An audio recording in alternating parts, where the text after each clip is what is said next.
Və insanların şikayəti bundan ibarət ki, kimsə olan suallarını cavablandırmır. Müştərimizin beyninin içinə girib avatarımızı detallandıra bilirik də. Bəzi Avropa ölkələrindən daha sürətli inkişaf edir lazım. Və sən deyirsən ki, mən başqa yerdə olacam. İngiltərəli bir adamın bizim kimi problemləri yoxdur. İki qoçun başı bir qazanda qaynamaz. Salam, hər vaxtınız xeyir, mənim adım İlkin, kanalıma xoş gəlmisiniz. Bugün sizinlə Azərbaycanda e-ticarət öyrənmək istəyən bütün insanların tanıdığı Gülbaba Mahmudov yanındadır. Xoş gəlmisən baba. Xoş gördük.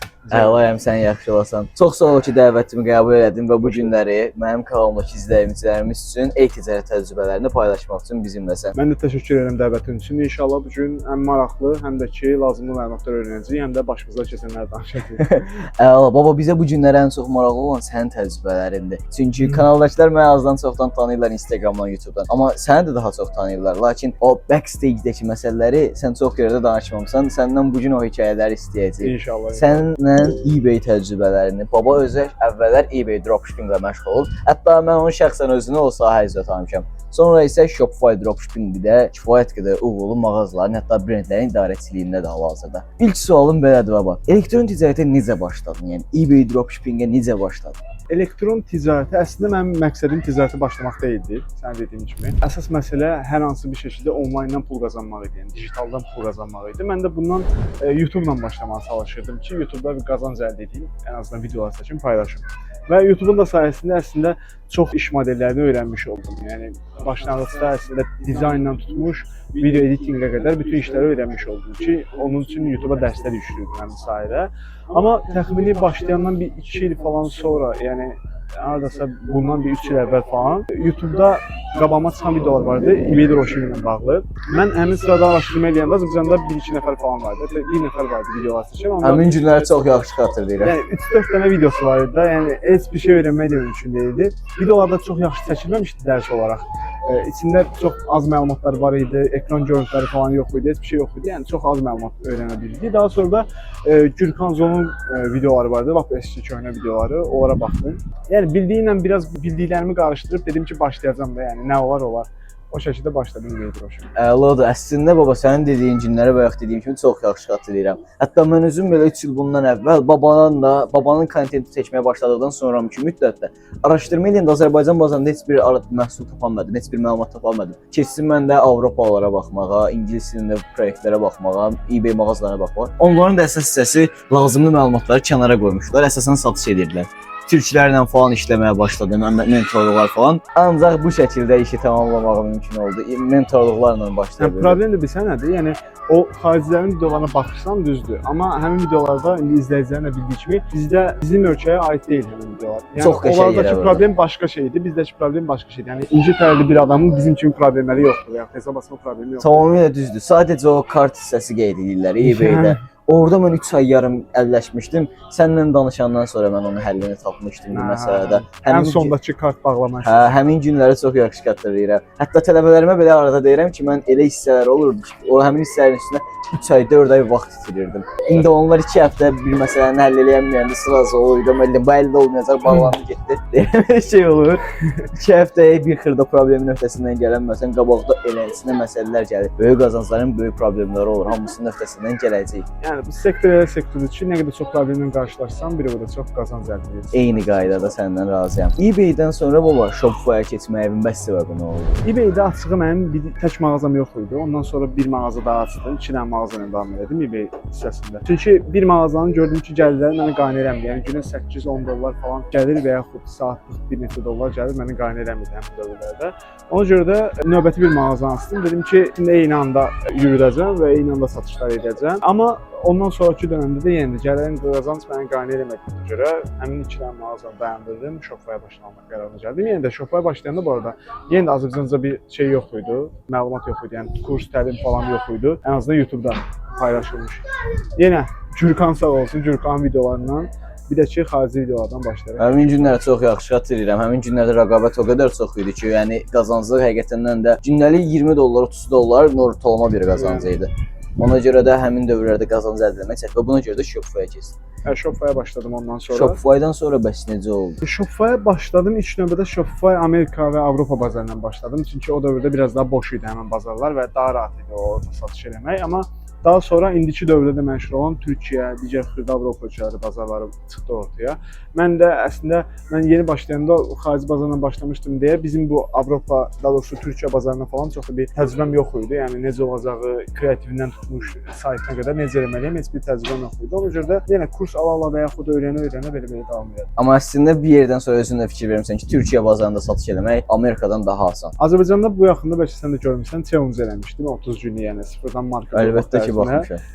Orada məhsul satırdıq Azərbaycan bazarına. Hətta onun daha sonra uzun videosunu da çəkdim ki, insanlar görsün yəni bütün proses necə olacaq. Yəni bəlkə bir 18 dəqiqəlik falan videoda içərisində bəhs eləmişəm. Yəni orada Azərbaycanda məsələ nədir? Əslində Azərbaycanda məsələ reklam xərci çox ucuzdur təbii ki. Çünki bazarda demək olar rəqabət yoxdur. Məhsul tərəfində məhsul tapmaq da rahatdır, gətirmək də rahatdır. O cəhətdən də bir sıxıntı yoxdur. Tək məsələ bizim müştərilər biraz saytdan alış-veriş eləməyə hələ yatkın deyil. Əsas problem odur. Daha çox canlı ünsiyyətə üstünlük verirlər. O da ki, yəni necə üstünlük verirlərsə o cürdə satmaq olar. Tamamilə düzdür. Yəni bazara uyğunlaşmaq lazımdır. Yəni, bazarı dəyişdirmək istəyirsinizsə, bunun üçün çox böyük sərmayə xərcləməlisiniz. Üstə biraz illər lazımdır. İnsanlar alışsın əlaqəyə. Davranışlar formalaşmalıdır. Onlayn ticarətdə Türkiyə bizə nə qədər qarşıdadır, amma onlarda belə davranış qabiliyyətləri necə formalaşır? Məsələn, adi bir şey Amazon qurulduğu 92-ci, 94-cü illərdə o zaman belə Amerikada onlayn alış-veriş edən insanlar kartını əlavə edən 92-ci ildə bizdə kart yox idi, bank olsun. Yəni ona görə biz bu sahələrdə finansal texnologiyaların genişməsində, insanlarımızın da davranışının buna uyğunlaşmasında biraz daldayıq, amma sürətlə gedirik. Yəni, çox sürətlə gedirik. Hətta bəzi Avropa ölkələrindən daha sürətli inkişaf edir hal-hazırda. Azərbaycanda həm ticarət olsun, həm AI olsun, digər bütün məsələlər olsun, çox sürətli inkişaf edir. Avropadakı bəzi ölkələrdən daha sürətli inkişaf edir Azərbaycan. Əsasən Azərbaycanın günü bu günlərdə çox böyük tədbirlərdə ev əldə edir. Yəni, buna görə də Azərbaycan həqiqətən də sadəcə turist baxımından belə kifayət qədər genişləyir də. Önümüzdəki illərdə daha yaxşı olacaq. Mən də bu hissəylə razıyam. Bəs AI var. Yaxın müddətdə demək olar ki, bütün kontentləri əvəz edir, dropshippingə necə təsir edir? Səndən qısaca bir söz soruşmaq istəyirəm. Sən AI ilə əlbəttə ki, daha iç-içəsən. Shopify dropshippingdə daha çox iç-içəsən. Bizim AI mütəxəssislərimiz var, komanda işçilərimiz var. Sən proseslərin daha çox özəyində olsun. Səndən səmimi bir sual vermək istəyirəm. Mənim açığı işlərimi həqiqətən də AI çox müsbət dərəcədə sürətləndirib. Amma səndən də soruşmaq istəyirəm. Sən daha çox araşdırırsan bu məsələlər haqqında. AI bizim dropshippingdəki modellərimizdəki işlərimizi daha da həqiqətəndən də sürətləndirirmi? Yoxsa sadəcə bir marketinqli, bir hype-li yaranıb AI? Açığı AI ilk yaranan dövrdən mən bu qədər çox həyatımıza girəcəyini başa düşmürdüm. Yəni öngörə bilməzdim. Yəni ki, bütün proseslərdə, bütün işlərdə, bütün necə deyim, applərdə, bütün sistemlərdə istifadə oluna biləcəyi bir dərəcəyə gəlib hal-hazırda. Üstəlik AI bir tərəfə, cloud bir tərəfə də hal-hazırda. Çünki yəni cloud bu şeyin şahı kimi bir şeydir. Yəni o qədər sürətli inkişaf edir ki, son dövrlərdə Fable 5 çıxır hətta. Yəni xariqələr yaradır da belə deyim. Konkret problemlərin hamısını həll etməyə fokuslanır. Yəni hal-hazırda elədir ki, məhsuldan tutmuş, məhsul axtarışından tutmuş, mağaza yığımına qədər, mağazadan tutmuş kreativlərə qədər, kreativlərdən tutmuş stratejiyə qədər, reklama, hesab idarəsinə, hər şeyə qədər AI-dən istifadə edir. Əvvəl bir mağazanı yığmaq bizim alırdı məsələn atıram 1 saat, 2 saat vaxtımızı ki, nə qədər hələ bizim təcrübəmiz var, daha sürətli əlimiz yatıb iş görürük. İndi hal-hazırda alır 15 dəqiqə, 20 dəqiqə falan maksimumdakı bəzi dəyişiklikləri, düzəlişləri eləmək şərtilə. Əlavə olaraq bir məhsulu axtarsan, məsələn, tapsan, onun detallı araşdırmasını eləmək, onun hədəf kütləsini araşdırmaq, hədəf kütlənin necə deyim, o ağrı nöqtələrini falan tapmaq, marketinq aslarını tapmaq çox böyük araşdırma tələb edir və yaxud da özümüz düşünüb tapmalıyıq. Amma hal-hazırda hər şey AI-dən çox sürətli eləmək olar. Əlavə olaraq da ChatGPT-ni nə üçün istifadə edirəm? Mən daha çox ChatGPT-ni şəkil üçün istifadə edirəm. Çünki ən son yenilikləri ilə ChatGPT çox qəşəng şəkillər hazırlayır. Bütün demək olar ki, marketinq şəkillərindən tutmuş, mağaza şəkillərinə qədər, bannerlara qədər hər şeyi demək olar ki, o istifadə edir. Böyük ehtimalla Hazefield-ı da bilirsən. 99% Hazefield. Cloud'un Fable 5 modelini hətta Amerika bağlamışdı bir müddətdir. Çünki o qədər güclü idi ki, şirkətlərin girib databazasını ekləmək Fable 5 üçün heç də çətin bir proses deyildi. Ayın 7-si bağlayacaqdı böyük ehtimalla. Sadəcə çox böyük bir tələbat var. Adicə Fable 5-in özünü belə mən gecə saat 3-ü 4-ü gözləyib budilnik qururam ki, limitlərim yenilənsin və yenidən mən Fable 5-i aktivləşdirim də. Çünki mağaza dizaynında olsun, strategiyaların planlanmasında olsun, çox güclü marketinq məsləhətləri verir. Özü də ki, cloud skillləri də yükləmək olar əlavə əlavə olar. Bu video sənin e-ticarət təcrübələrindən cloud reklamına döndü. Yəni bu da sübut edir ki, məhsul yaxşıdırsa öz-özünü reklam edir.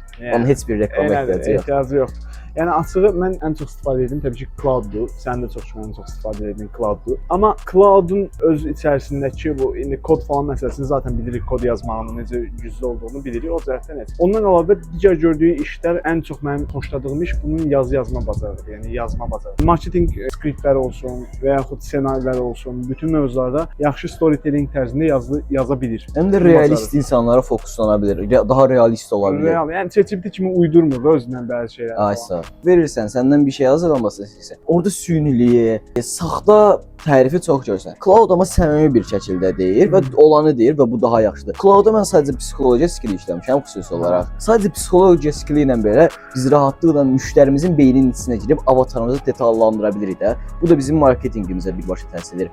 Cloud-un özünə meta inteqrasiya edirsən, Hillsfield inteqrasiya edirsən, mağazanı inteqrasiya edirsən. Mağazandakı məhsulların rəqiblərinə baxır, rəqiblərindəki kreativləri götürür, kopyalayır sənin mağazana reklam kimi yaradır. Baxır hansı daha yaxşıdır, onu daha çox kopyalayır. Yəni hər şeyi özü eləyən bir sistemə çevrilib cloud. Çox mükəmməl bir şey. Və onda razılaşdıq ki, bu hype deyil, həqiqətən də çox güclü bir strategiyadır. Həqiqətən realda, hətta irəlidə daha da real olacaq. Yəni AI özü falan məhsulu yoxlamasa yaxşıdır. Bəs səncə Elon Musk Master tikə biləcək? İnşallah.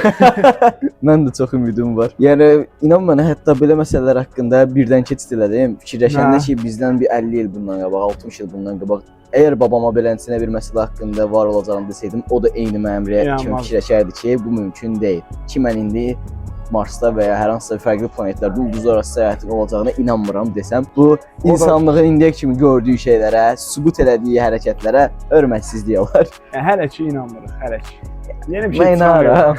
Mən narahat. Mən almışam evi orada. Ay sağ ol. Mənim oradan bir obyektim var.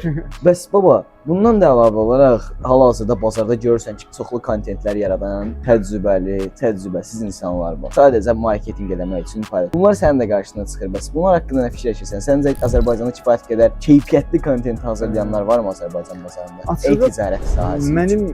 Mənim kontent anlayışım bu cürdür. Yəni əgər bir kontentin içərisində həqiqətən də izləyən insanlara fayda verəcək məlumat varsa, o kontent keyfiyyətli kontent. Amma yox sadəcə manipulyasiyadan ibarətdirsə, sadəcə lap sənin özünün qazandığın uğur olsun, ancaq o uğuru göstərirsənsə, insan izləyib bir fayda olmayacaqsa, sadəcə zamanını almış kimi olsan sənin qarşındakı insan. Ona görə də mən açığı Azərbaycanda hal-hazırda təbii ki, bir neçə kontent yaradanlar var ki, hansı ki, həqiqətən də məlumatlarını görürəm, mən də faydalanıram hətta bəzi məlumatlardan.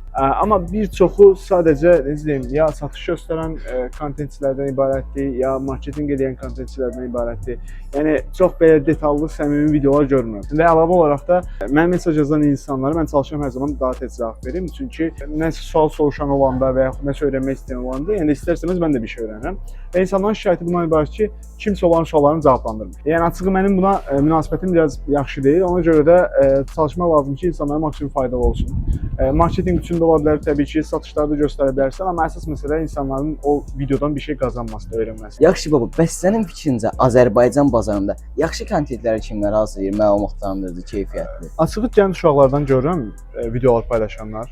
Hətta bir neçə YouTube videoları olsun, TikTok videoları olsun, Azərbaycan içərisində ticarət edənlər olsun, hətta eBay-də ticarət edənlər olsun, videolarını görürəm, var. Həqiqətən də maraqlı, faydalı kontent yaradanlar var. Bunun içərisində hətta sənin də kontentlərini bəyənirəm. Azər Biznes var məsəl üçün, onun kontentlərini bəyənirəm. Yəni fayda ala biləcəyim bütün kontentləri bəyənirəm. Mən yaş və yaxud təcrübə ayırmıram heç vaxt. Amma Türkiyədən içərik ürətən insanları və xaricdən içərik ürətən insanları daha çox bəyənirəm. Çünki onlar işə daha çox hakimdirlər.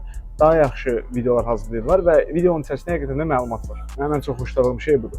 Məsələn, Gürkanın videolarını izləyirəm demək olar ki, hamısını və onun içərisindən elə bir video yoxdur ki, bir şey öyrənməyəsən. Nəinki bu satış olsun, marketinq olsun, neuromarketinq olsun, bir şey olsun. Psixologiya haqqında, ticarət haqqında, necə mindset haqqında hər bir şey var bu videolarda. Açığı səndən çox razıyam. Türkiyə bazarında bizdən daha qat-qat çox keyfiyyətli kontentlər var və mindset demişkən bir sual da sənə indi vermək istəyirəm.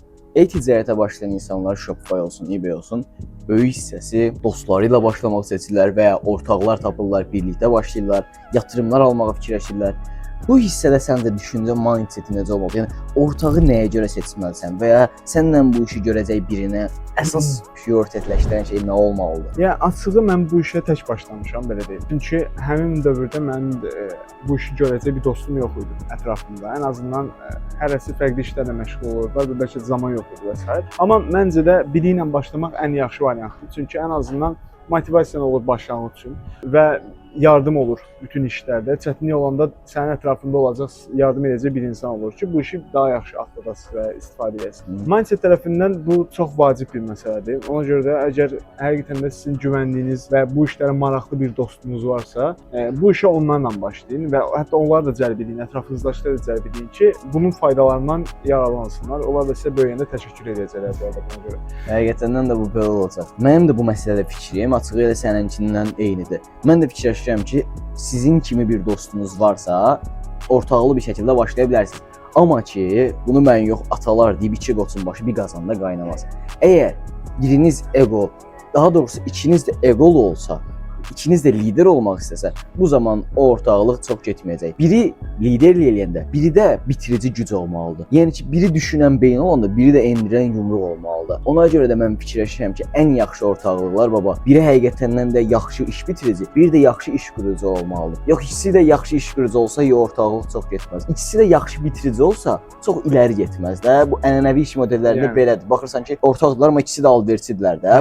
Yeniliklərə açıq deyillər. Amma biri ən yeniliklərə açıq həm də biri də iş bitirici olanda bu ideal ortaqlıq olur. Bir-birini tamamlamalısan da belə deyim. Və bəncə də ortaqlıqlar buna görə olmalıdır. Bir-birini tamamlamalısan. Bu dostluğu əslində vəzir də eləyən, rəzil də eləyən elə belə ortaqlıqlar olur məncə. Və sənin baba izləyənlərə vermək istədiyin bir məsləhətin olsa və o məsləhəti bütün dünya eşitsə, bu nə olardı səncə? Açıq çox məsləhət istəyən olur, problem yaşayan və yaxud sual soruşan insanlar olur və çalışıram əlimdən gəldiyincə hamısına cavab verim. Amma tək bir məsləhətim olsa olardı ki, heç vaxt vaz keçməyin bu iş modelindən və yaxud gördüyünüz iş nəticə ondan heç vaxt vaz keçməyin. Çünki elə bir iş modelidir ki, ortada çox böyük problemlər ola bilər, çox böyük yanlışlar ola bilər və yaxud hər şeylə qarşılaşa bilərsən burada. Amma bir şey yarıda kəssən, artıq onun irəlidəki xeyrini görməyəcəksən. Hətta bəzən şopaya başlayan dostlarım və yaxud tanışlarım olurlar. Bir-iki məhsulu yoxlayırlar məsələn. Deyirlər ki, okey, bu məhsul satmadısa biz istəmirik bu iş. Amma halbuki ki, irəlidəki məhsulları qaçırdılar, irəlidəki şansları qaçırdılar. Ona görə də mənim tək məsləhətim odur ki, vaz keçməyin heç bir şeydən. Çox sağ ol baba. Bəzi insanlar olurlar, işi gətirirlər ortaya kimi yarım buraxırlar. Tələbələrim də olanda deyirəm ki, əgər bilsəydin ki, 10-cu məhsulunda uğurlu olacaqsan, amma 9 məhsulda uğursuz olacaqsan, ilk o 9 səhvi nə qədər tez eləyərdin? Bu yanaşmanı onlara mindset olaraq yükləmək istəyirəm və çalışıram. Deyirəm ki, sənə deyirəmsə sabah saat 10-da bu dərsdə iştirak etmək lazımdır. Və sən deyirsən ki, mən başqa yerdə olacağam. Həmin dərsdə iştirak eləməməyin maliyyəti gələcəkdə sənə nəyə bədəl olacaq?